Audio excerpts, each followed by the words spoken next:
anugerahnya lah sehingga pada sore hari ini Bapak Ibu kita semuanya dalam keadaan sehat walafiat.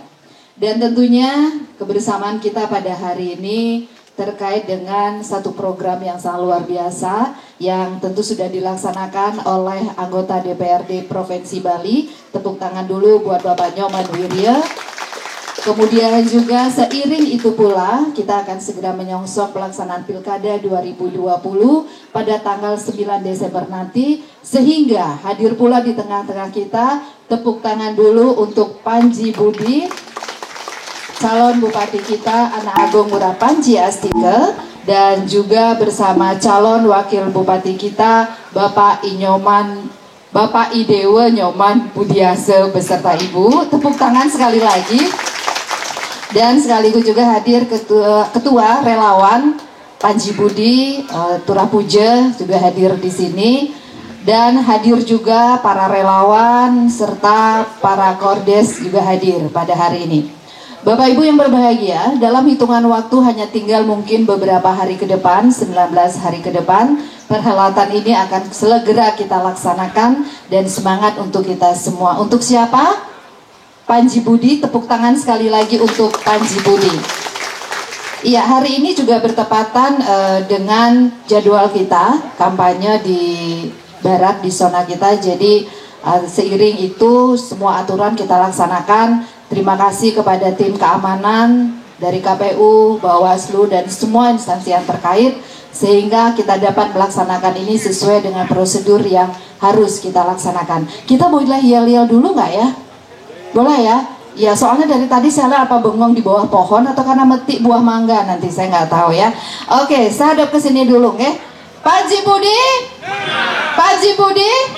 Panji Budi? Tabanan? Coblos nomor? Tepuk tangan. Oke, sukses lagi.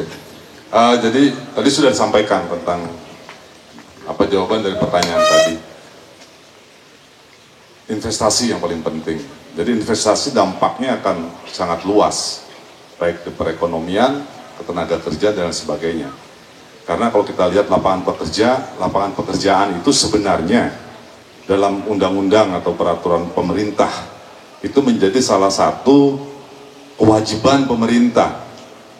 Itu masuk dalam salah satu hak dasar sosial masyarakat yang wajib diselenggarakan oleh pemerintah, membuka lapangan pekerjaan seluas-luasnya.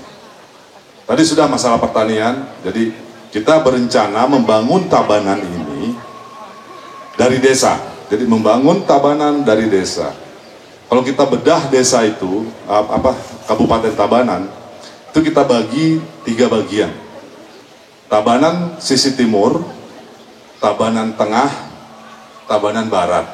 Tabanan tengah dan barat, yang tengah udah pasti pertanian basah, pasti itu.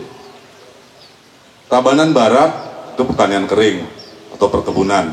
Nah, tadi Turah sudah menyampaikan industri-industri yang akan membangkitkan wirausaha atau bahkan kalau perlu kabupaten harusnya punya. Tinggal lihat aset-aset milik kabupaten, lahan-lahan yang bisa dibangun pabrik. Salah satunya itu pabrik beras, pabrik pengolahan kopi, yang bisa mengangkat nilai tambah dari hasil pertanian. Bahkan sebenarnya sekarang swasta pun sudah ada. Pak Manwirya, saya sempat ngobrol tadi malam dengan seseorang dari Amerika. Jadi di sana itu sudah ada pola yang mungkin bisa diterapkan di Tabanan nanti. Yaitu pemerintah bekerja sama dengan swasta, ya kan? Mereka membangun pabrik yang namanya rice mill itu. Nah, itu nanti akan bisa membuka, memberikan nilai tambah kepada produk-produk pertanian di Tabanan. Itu tengah dan barat. Yang timur bagaimana? Tabanan timur itu kalau kita lihat dari utara sampai selatan, itu berarti dari Bedugul, turun terus sampai ke Tanah Lot. Hah? Bedugul mana? Tanah, oke. Dari Bedugul sampai Tanah Lot. Itu udah jelas, jalurnya adalah jalur pariwisata. Tuh. Nah, jelas Panji Budi dalam misinya adalah membangun Tabanan berbasis pertanian dan budaya. Tadi pertaniannya sudah, nah pariwisatanya. Kalau kita lihat sekarang, kegagalan investor atau investasi di Tabanan karena tadi Turah sudah sebutkan tadi alasannya apa.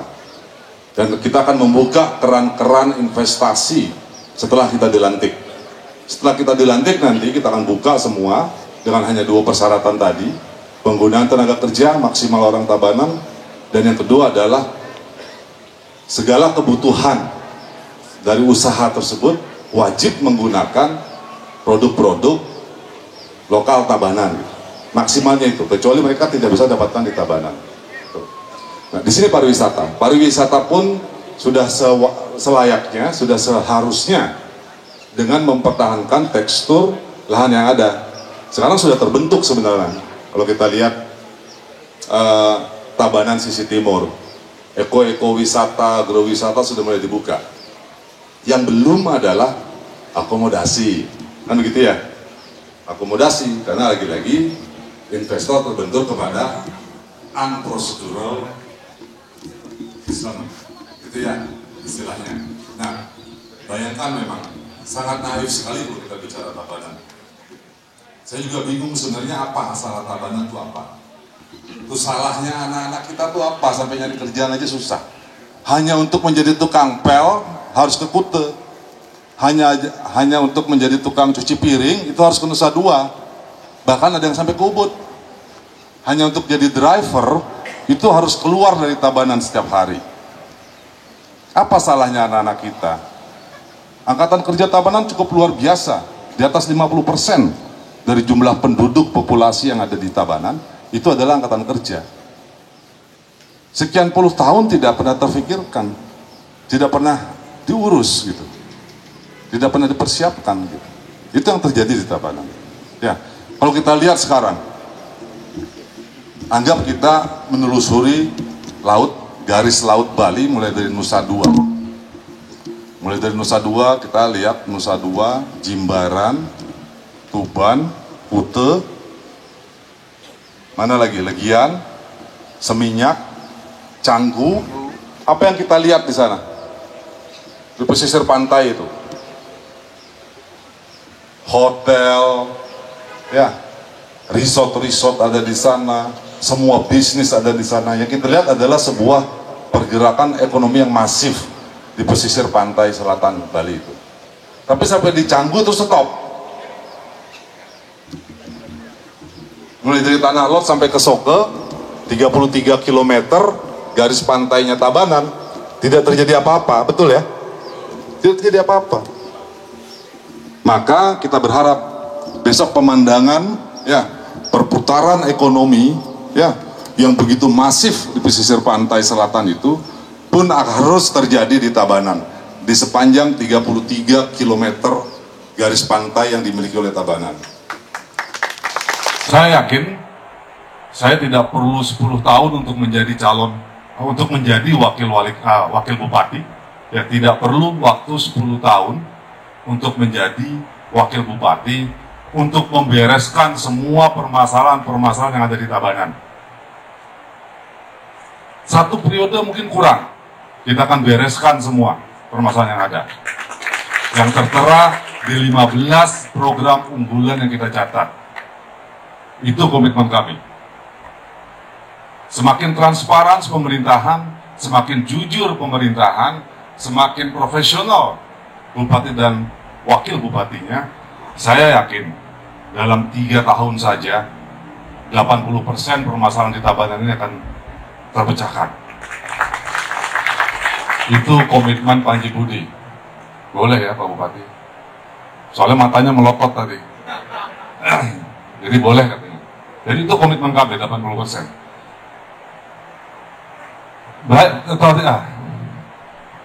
Tidak terlalu banyak yang perlu kita kerjakan di Tabanan ketika kita benar-benar menjalankannya dengan hati.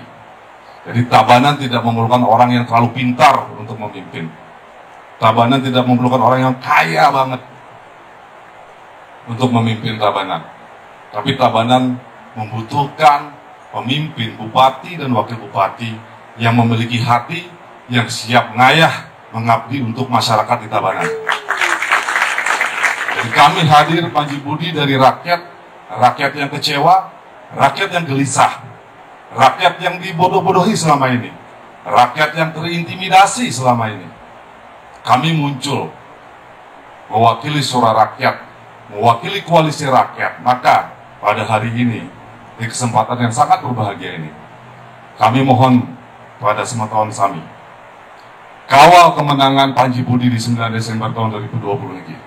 Dan kawal selama kami menjabat juga. Jaga marwah Tabanan, spirit yang ada sekarang harus dipertahankan. Perubahan tidak bisa dilakukan oleh hanya 2 orang Panji Budi. Perubahan harus dilakukan secara merata oleh seluruh masyarakat Tabanan yang kecewa pada hari ini. Yang tidak terlihat pemerintahan yang pro rakyat. Pro rakyat hanya menjadi semboyan, hanya menjadi kata-kata belaka. Ayo, kita tunjukkan bahwa masyarakat tidak takut dengan intimidasi. Bahwa masyarakat Tabanan adalah masyarakat yang cerdas. Masyarakat Tabanan adalah masyarakat yang merdeka. Tidak gampang diintimidasi, tidak gampang dibodoh-bodohi. Kami Tabanan, kami tidak takut. Kami inginkan perubahan untuk Tabanan yang lebih maju. Pada tidur semua saya ngomong.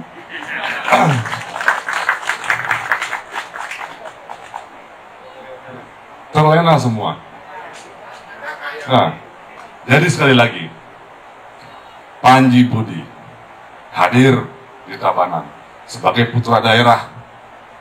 Jangan ragukan kesejatian kami untuk memajukan Tabanan. 9 Desember tahun 2020, apakah Semeton Panji Budi sejebak Tabanan siap mengawal kemenangan Panji Budi di tahun 2020 ini? Apakah siap? Yang duduk di sana nggak ada yang angkat tangan? Oh. Sudah habis kopinya? Oh, boleh nambah di sini ya. Oke. Jadi sekali lagi, hari ini adalah hari yang bergembira.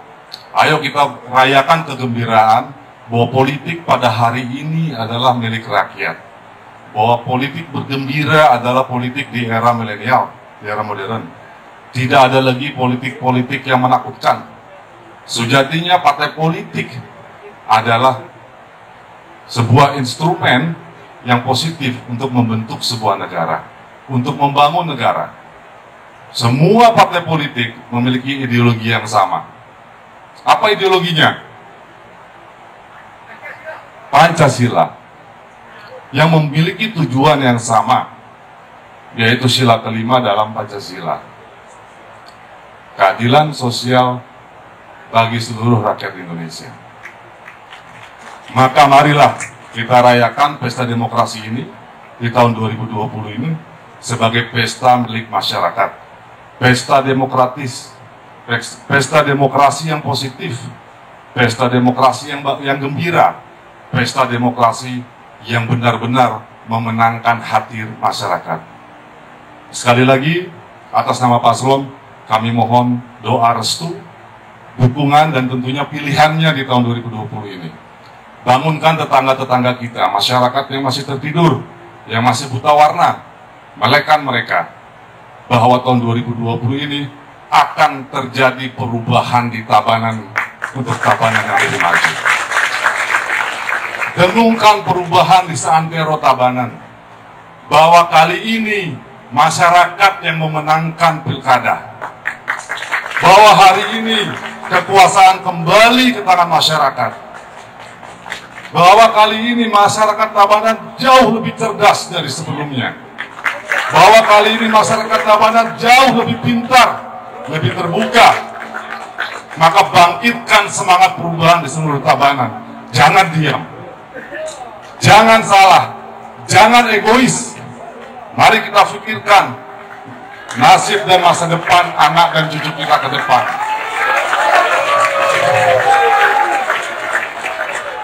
Panji Budi, Panji Budi, Panji Budi, Tabanan, coblos nomor Terima kasih.